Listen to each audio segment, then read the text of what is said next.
बिस्मिल्लाहिर्रहमानिर्रहीम। दोस्तों, मैं हूं ज़ीशान रशीद।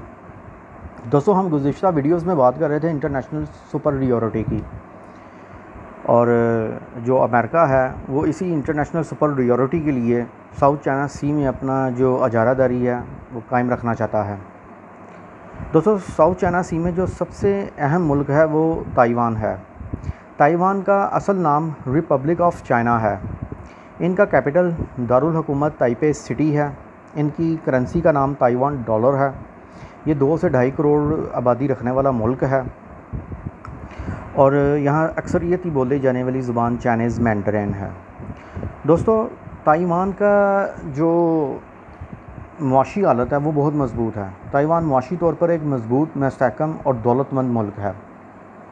इनकी जो बरामदात हैं वो तकरीबन 350 अरब डॉलर हैं, और इनकी जो दरामदात हैं वो तकरीबन 280 अरब डॉलर हैं, जबकि इनका जो सालाना जीडीपी है वो 700 अरब डॉलर है।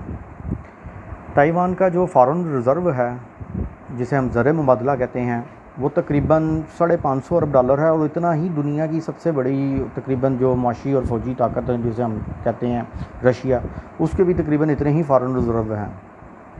दोस्तों, इतने अच्छे फ़ॉरेन रिज़र्व के साथ और इतनी अच्छी दरामदात और बरामदात के साथ ताइवान को दुनिया में एक मुमताज़ हैसियत हासिल है।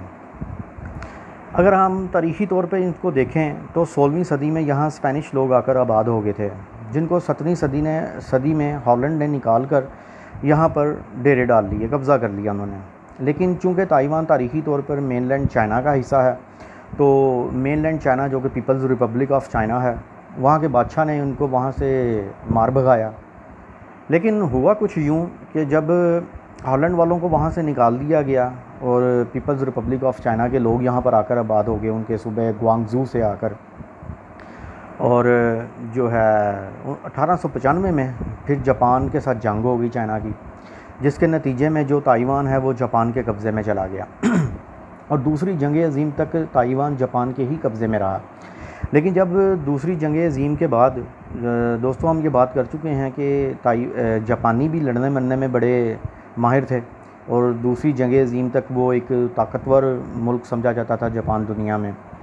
और जो जापान था उसने फिर हथियार डाल दिए दूसरी जंग अज़ीम के बाद। आप ताइवान की स्ट्रेटजिक अहमियत का अंदाज़ा इस बात से भी लगा सकते हैं कि दूसरी जंग अज़ीम में एशिया पैसिफिक और जनूब मशरक़ी एशिया में हमलों के लिए जापान ने ताइवान बेस को ही इस्तेमाल किया था। अब जबकि जापानियों ने हथियार डाल दिए थे, तो पीपल्स रिपब्लिक ऑफ चाइना 1949 में आज़ाद हुआ।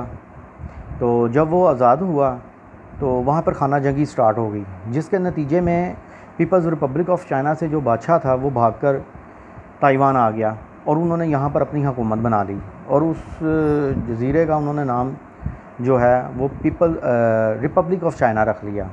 तो मेनलैंड तो पीपल्स रिपब्लिक ऑफ चाइना थी, तो ताइवान जज़ीरे का नाम उन्होंने जो है रिपब्लिक ऑफ चाइना रख लिया।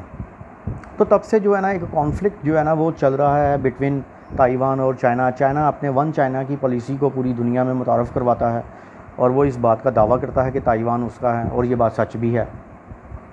तो बहुत दिलचस्प हिस्ट्री है ताइवान की। दोस्तों, हम इसके ऊपर मज़ीद इंशाअल्लाह ताला वीडियोज़ में बात करेंगे। आप मेरे चैनल को ज़रूर सब्सक्राइब कीजिएगा और वीडियोज़ को लाइक कीजिएगा। इंशाअल्लाह हम मज़ीद गुफ्तगू करेंगे इसके ऊपर आने वाली वीडियोज़ में। अल्लाह हाफ़िज़।